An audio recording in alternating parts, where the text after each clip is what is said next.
கடவுளுடன் காலை வணக்கம். புனித யோவான் எழுதிய நற்செய்தி 5ஆம் அதிகாரம் 1 முதல் 3, 5 முதல் 16 வரை உள்ள இறைவார்த்தைகள். யூதர்களின் பெருவிழா ஒன்று வந்தது. இயேசுவும் எருசலேமுக்கு சென்றார். எருசலேமில் ஆட்டு வாயிலுக்கு அருகில் 5 மண்டபங்கள் கொண்ட குளம் ஒன்று உண்டு. எபிரேய மொழியில் பெத்சதா என்பது அதன் பெயர். இம்மண்டபங்களில் உடல் நலமற்றோர், பார்வையற்றோர், கால் ஊனமுற்றோர், முடக்கு வாதமுற்றோர் ஆகியோர் திரளாய் படுத்து கிடப்பர். 38 ஆண்டுகளாய் உடல் நலமற்றிருந்த ஒருவரும் அங்கு இருந்தார். இயேசு அவரை கண்டு நெடும் காலமாக அவர் அந்நிலையில் இருந்துள்ளதை அறிந்து, நலம் பெற விரும்புகிறீரா என்று அவரிடம் கேட்டார். ஐயா, தண்ணீர் கலங்கும் போது என்னை குளத்தில் இறக்கிவிட ஆள் இல்லை.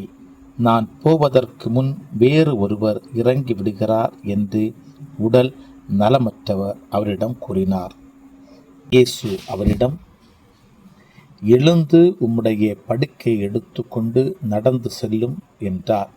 உடனே அம்மனிதர் நலமடைந்து தம்முடைய படுக்கையை எடுத்துக்கொண்டு நடந்தார். அன்று ஓய்வு நாள். யூதர்கள் குணமடைந்தவரிடம், ஓய்வு நாளாகிய இன்று படுக்கை எடுத்துச் செல்வது சட்டத்திற்கு எதிரான செயல் என்றார்கள். அவர் மறுமொழியாக, என்னை நலமாக்கியவரே உம்முடைய படுக்கை எடுத்துக்கொண்டு நடந்து செல்லும் என்று என்னிடம் கூறினார் என்றார்.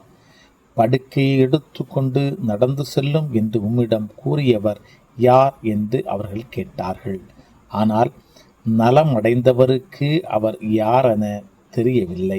ஏனெனில் அவ்விடத்தில் மக்கள் கூட்டமாயிருந்ததால் இயேசு அங்கிருந்து நழுவி போய்விட்டார். பின்னர் இயேசு நலமடைந்தவரை கோவிலில் கண்டு, இதோ பாரும், நீர் நலமடைந்துள்ளீர். இதைவிட கேடானது எதுவும் உமக்கு நிகழாதிருக்க இனி பாவம் செய்யாதீர் என்றார். அவர் போய் நம்மை நலமாக்கியவர் இயேசு என்று யூதர்களுக்கு அறிவித்தார். ஓய்வு நாளில் இயேசு இதை செய்ததால் யூதர்கள் அவரை துன்புறுத்தினார்கள். கிறிஸ்துவின் நற்செய்தி. இந்த நாள் இனிய நாளாக அமைய வாழ்த்துக்கள். பல பல பல புதுமைகள், பெருமைகள், இனிமைகள் இறங்கிய நல்ல நாள், ஒரு நல்ல நாள், நம் தேவன் தந்த நாள். இது நல்ல நாள், ஒரு நல்ல நாள், நம்